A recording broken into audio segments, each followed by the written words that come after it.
승리하는 복된 하루가 되시기를 간절히 축원을 드립니다.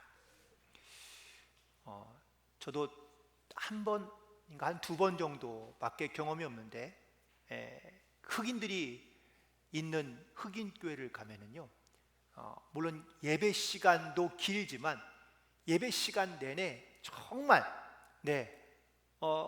그들이 얼마나 전심으로 하나님께 예배하고 있는지를 느끼게 되는 그런 감동을 받게 되는데, 보통 뭐 찬송을 하면 뭐 기본적으로 1시간, 2시간 뭐 이렇게 찬양하고요, 목사님 설교할 때도 그냥 이렇게 가만히 반응하지 않습니다. 그냥 가만히 있지 않고 목사님이 설교할 때마다 그때마다 반응하거든요.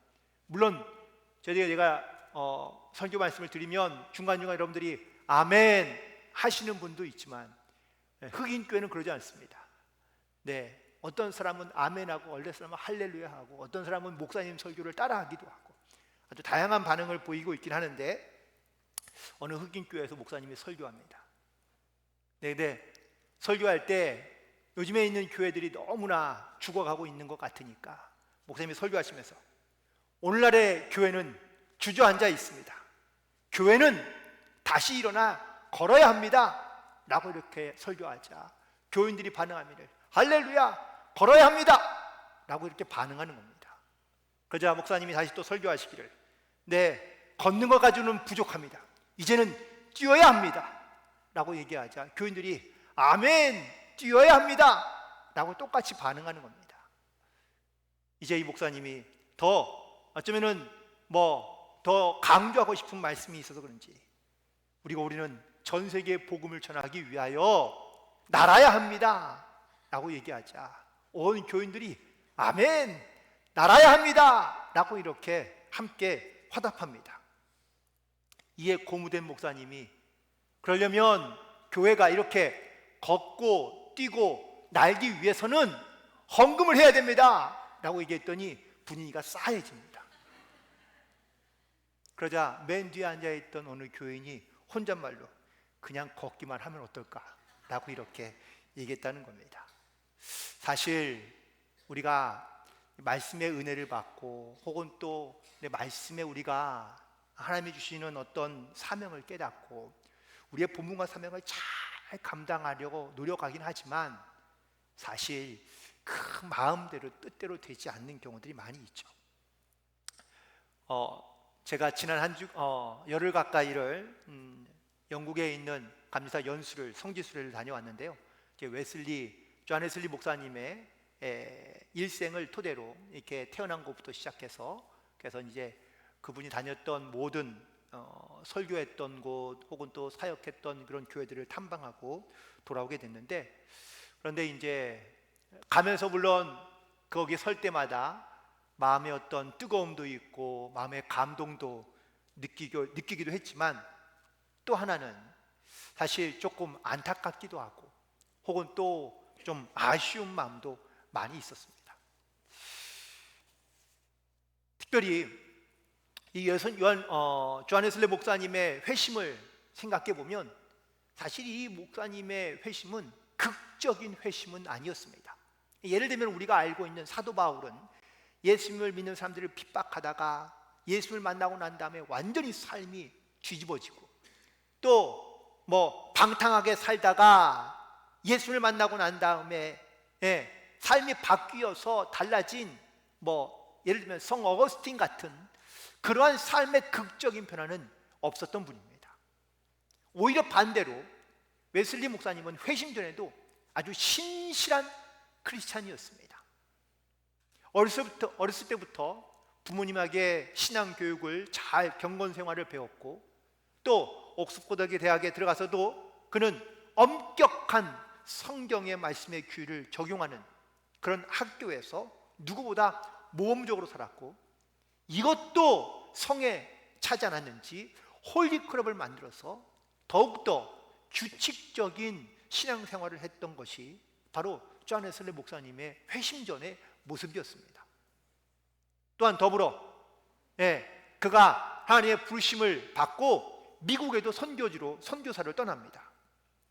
그런데 2년 동안의 선교 생활을 마치고 그가 번아웃돼서 고향으로 돌아오다가 이 모라비안 성도들의 그런 모습을 보고 좀 충격을 받게 되죠. 그러고 난 다음에 그가 1738년도 5월에 영국에 있는 올더스게이트이라는 이런 거리에서 이 모라비안들이 모여서 집회하는 집회 장소에 참여했다가 거기에서 로마서 강해를 듣고 그의 가슴이 뜨거워지기 시작했다고 기록하고 있습니다.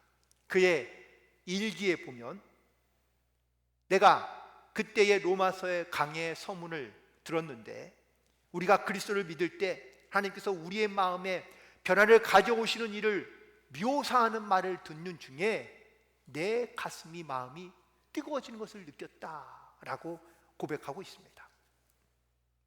이 뜨거움, 그가 느꼈던 뜨거움은 과연 어떤 뜨거움이었을까?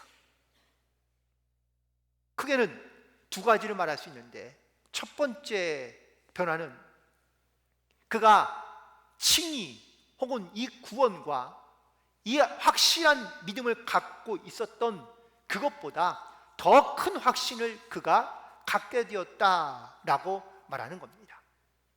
물론 그가 구원을 받지 못하거나 아니면 그가 의롭게 되었다라는 것이 아니라 내가 예수를 믿고 난 다음에 그리고 예수를 알고 난 다음에 내가 그 생각하며 혹은 내가 고백했던 것보다 더 확실하고 더 분명한 구원의 확신과 그리고 하나님으로부터 받은 은혜를 그가 깨닫게 되었다라는 사실입니다.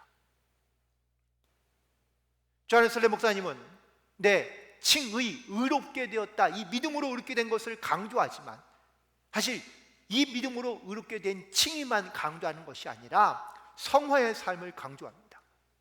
즉 점점 거룩해져 가는 그런 성화된 삶을 살아가야 그가 진짜 변화하고 또한 달라진 그러한 그리스도인이라고 말할 수 있기 때문입니다. 두 번째, 웨슬리 목사님의 회심 이후의 변화는 그가 예전에는 엄격한 교회주의자 혹은 율법주의자에 가까웠는데 회심한 후에는 보다 복음적인 열정적인 전도자가 되었다라는 것이죠. 웨슬리 목사님이 회심 이전에는요 교회에서 설교도 했습니다. 나가서 선교사로 나가서 선교도 했습니다. 실제로 그가 미국에서 선교사를 하던 시절에 그 교회에서 예배드릴 때 영국 교회에서 세례를 받지 않는 사람은요 성례에 참여하지도 못하게 했다고 합니다. 그만큼 철저하고 엄격한 교회주의자였습니다. 그러나 회심하고 난 다음에 그는 교회주의가 아니라 복음주의 그리고 선교주의자로 바뀌었다라는 것이죠. 그래서 영국 교회가 이 요한 웨슬리 목사님에게 설교권을 강단을 주지 않습니다. 교회에서 설교를 못하게 되자 그때부터 밖에 나가서 설교하는 겁니다. 심지어 안에서는 예배를 드리고 있는데 밖에서 교회 밖에서 요한 웨슬리 목사님은 많은 사람들 가운데 선교를 하고 됩니다. 설교를 하고 있습니다. 그가 이렇게 담대한 설교를 할 수 있었던 이유는 영혼군에 대한 그런 뜨거운 가슴이 그에게 있었기 때문입니다. 우리가 그리스도를 알고 내가 예수를 믿고 난 다음에 과연 나는 어떠한 믿음의 고백을 가지고 살아가고 있는가? 오늘 다시 한번 이 말씀을 통해서 나의 신앙, 나의 믿음을 다시 한번 돌아보고 제가 이번 성지순례를 통해서 물론 저희들이 교회에서 나름대로 성지순례를 떠나긴 하지만 성지순례를 떠나는 것으로 많은 것을 보고 오거나 어떤 많은 유물을 보고 오고 돌아오는 것이 중요한 것이 아니라 어떤 마음을 가지고 돌아오느냐, 그 흔적이 나에게 지금도 남아있으며 혹은 그 흔적 가운데 내가 믿음의 고백을 가지고 살아가고 있느냐라는 이러한 영적인 결단이 있게 되기를 간절히 소망합니다. 그래서 저는 오늘 말씀의 제목을 복음을 통해서 라고 이렇게 정했는데 우리가 이 복음이란 예수 그리스도를 의미하고 있는데, 이 복음을 통해서 내가 무엇을 혹은 내가 어떻게 변화되고 달라지는 삶을 살고 있는지, 또한 어떤 믿음의 결단을 가지고 나아가고 있는지를 한번 돌아보고 은혜를 나누기를 간절히 소망합니다. 먼저 첫 번째, 복음을 통해서 나는 과연 무엇을 얻게 되는지, 특별히 말씀을 통해서 우리가 주시는 말씀은 과연 무엇인지, 첫 번째는 바로 이 복음을 통해서 우리는 말씀과 가까워질 수 있다라는 것을 오늘 본문에서 말씀해 주고 있습니다. 오늘 본문 8절에 있는 말씀이죠. 너희가 그러면 무엇을 말하느냐? 말씀이 내게 가까워 내 입에 있으며 내 마음에 있다 하였으니 곧 우리가 전파하는 믿음의 말씀이라 라고 사도 바울은 고백하고 있습니다. 여러분, 말씀, 복음, 이건 내 입과 멀리 있는 게 아닙니다. 내 입에 가까이 있어야 한다라고 말씀하고 있습니다. 입에 가깝다는 말은, 말씀은 내가 항상 하나님의 말씀을 되뇌이며 또한 고백하며 시인하며, 그리고 내가 이 말씀을 사모하는 마음을 갖고 있느냐라는 것입니다. 말씀을 듣기도 하고 말씀을 깨닫기도 하고 내가 말씀에 내가 은혜를 느끼기도 하지만 이 말씀이 내 입에 가까이 있어, 이 말씀을 내가 입을 열어 증거하지 않고 선포하지 않는다면 이 말씀은 결코 살아있는 말씀이 될 수 없다라는 겁니다. 그러므로 하나님께서 우리에게 원하시는 믿음은 바로 이 말씀을 가까이 하는 자, 이 말씀과 함께하는 자, 이 말씀의 역사를 고백하는 자, 이 말을, 하나님의 말씀을, 복음을 늘 항상 가까이 하는 자, 이것이 바로 복음을 통하여 우리 가운데 하나님께서 주시는 은혜인 줄로 믿습니다. 두 번째는 복음을 통해 우리에게 믿음에 이르게 하신다라는 사실입니다. 함께 읽지 않았지만 오늘 본문 16절, 17절에 있는 말씀에 보면, 그러나 그들이 다 복음에 순종하지 아니하였도다. 이사야가 이르되 주여 우리가 전한 것을 누가 믿었나이까 하였으니, 그러므로 믿음은 들음에서 나며 들음은 그리스도의 말씀으로 말미암는다고 말씀하고 있습니다. 사람들의 입에, 사람의 마음에 그리스도의 말씀이 있을 때 우리가 의로움에, 그리스도의 의에 이르게 된다고 말씀하고 있는 겁니다. 특별히 하나님은 지금도 우리에게 하나님의 종들을 통하여 하나님의 말씀을 선포하고 대언하고 계십니다. 그런데 우리가 과연 이 말씀을 내가 어떻게 듣고 있느냐? 믿음은 들음으로부터 시작된다고 말씀하고 있는데, 이 들음은 내가 세상 것을 듣고 혹은 사람의 말을 들음으로 내가 우리의 믿음이 성장하는 것이 아니라 하나님의 말씀을 들을 때 우리의 믿음이 나타나게 되고 성장하게 된다라는 사실입니다. 그러나 만약 우리가 하나님의 말씀을 듣지 않는다면 과연 우리의 믿음이 자라날 수 있을까? 결코 우리는 하나님의 말씀을 귀 기울여 듣지 않는, 이 말씀을 우리가 정말 온전한 믿음으로 듣지 않는다면 아무리 들어도 내 귀에 마치 쇠귀에 경운이 있는 것처럼 그렇게 들리지도 아니하고 깨달지도 못하고, 또한 말씀을 들어도 내 삶에는 아무런 변화가 일어나지 않는 그런 밋밋한 삶을 살아갈 수밖에 없다라는 사실입니다. 그렇다면 복음을 듣지 못하고 믿지 못하면 어떤 일들이 일어나게 될까요? 첫 번째는 하나님의 말씀을 깨닫지 못하게 된다는 것입니다. 로마서 10장 14절에 있는 말씀에 보면, 그런즉 그들이 믿지 아니하는 일을 어찌 부르리요? 듣지도 못한 일을 어찌 믿으리요? 전파하는 자가 없이 어찌 들으리요? 라고 말씀하고 있습니다. 여러분, 만약 눈이 있는데 보지 못하고, 귀가 있는데 듣지 못하고, 입이 있는데 말하지 못하고, 손발이 있는데 내 마음대로 움직이지 못한다면 여러분, 과연 과연 이것이 우리가 살아있다고 말할 수 있을까? 우리는 입으로는 나는 예수를 믿는다고 말하기도 하고 또한 그렇게 믿고도 있는데 정작 우리의 삶이나 아니면 우리의 신앙의 모습을 가만히 보면 믿는 것이 믿는 것 같지 아니하고 또한 하나님의 살아계심을 우리가 고백하지도 못하며 또한 그 말씀에 따라 우리가 믿음으로 순종하는 삶을 살지 못한다면 과연 믿는 삶이라고 말할 수 있을까? 영국 사람들의 약 한 80%가 기독교인이라고 생각한다고 합니다. 그런데 여러분, 현실은 어떤 줄 아세요? 교회가 없습니다. 교회가 대부분 다 문을 닫거나 아니면 박물관이 되거나 아니면 기념관으로 바뀌어 있어요. 어느 큰 영국 교회를 갔더니 요즘 그 교회가 많이 부흥하고 있고 제일 동네에서 많이 모인대요. 그래서 가봤지. 그래서 저희들이 물론 탐방하는 곳에 간 거지만 그랬더니 그래요? 그러면 교인 수가 얼마나 됩니까? 그랬더니 50명입니다. 그게 그 지역에서 가장 큰 교회예요. 아무도 교회에 대해서 관심을 기울이지 않습니다. 하나님의 말씀에 귀를 기울이지 않습니다. 교회에 나가지 않습니다. 그러면서 자기들은 기독교인이라고 얘기합니다. 뭐가 기독교인인가요? 내가 생각하고 내가 그냥 믿고 있으면 그게 저절로 기독교인이 되는 건가요?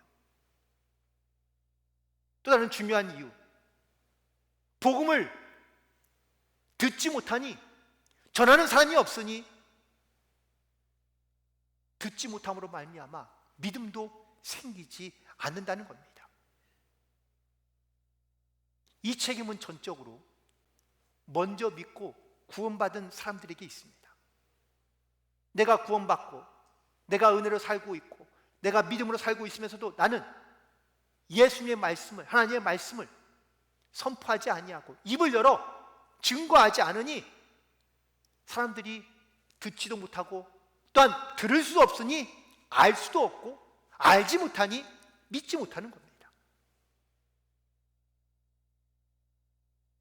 많은 사람들이, 영국에 있는 많은 교회들이요, 대부분 다 닫혀 있는데 가니까 대부분 다 문이 닫혀 있더라고요.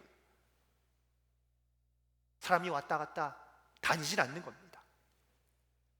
더 이상 사람들이 복음을, 말씀을 전하지 않으니, 선포하지 않으니 사람들이 듣지도 않고 또한 듣지도 못하는 겁니다.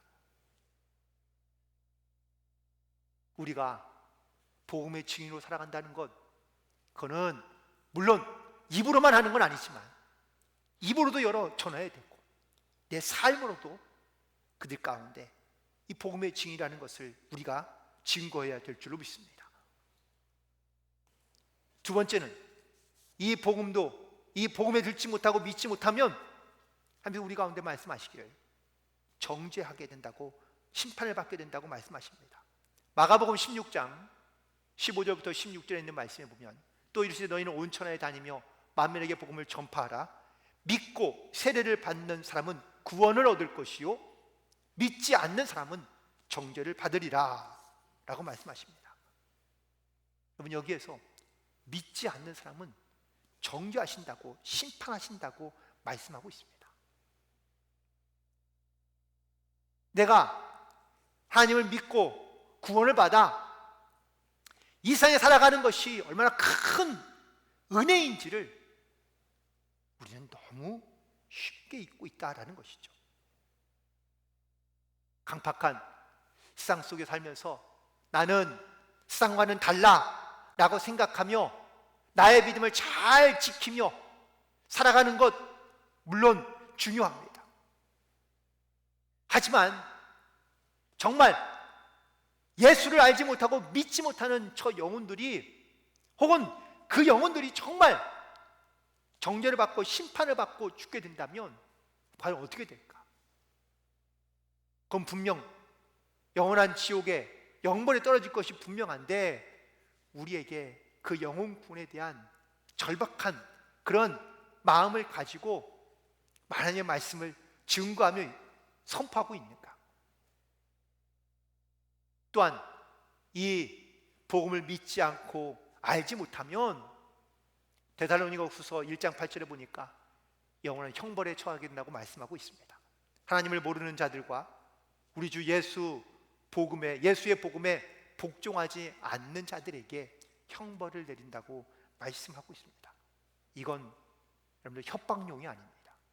사도 바울이 믿지 않는 사람들을 향하여 정말 얼마나 절박한 마음, 간절한 마음을 가지고 선포하고 있는지 그 마음에 혹은 그 메시지에 많은 사람들이 귀 기울여 듣기를 원하는 마음을 가지고 선포하고 있는 말씀인 것이죠.